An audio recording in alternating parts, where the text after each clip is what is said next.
Salam, gün ortanız xeyir. Mən sizin nömrənizi TikTokdan götürmüşəm və Emil Qəhrəmanovu sağaltmağınızı gördüm. Yəni bir çox insanlarda görürəm ki, orada dəyişikliklər var.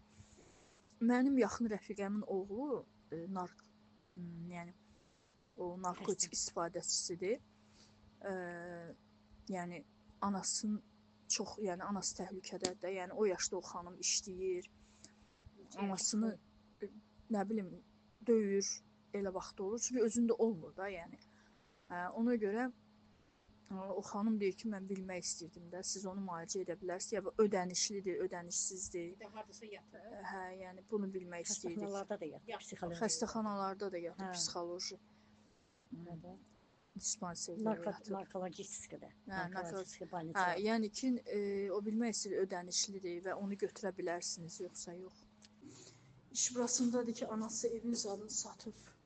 Çox pis vəziyyətdədir, 76 yaşı var. Ana gedib xadimə işləyib, qab yuyur axşamlar, gündüzlər başqa yeri təmizləyir. Yəni təkcə oğluna o baxır, kiraya qalırlar.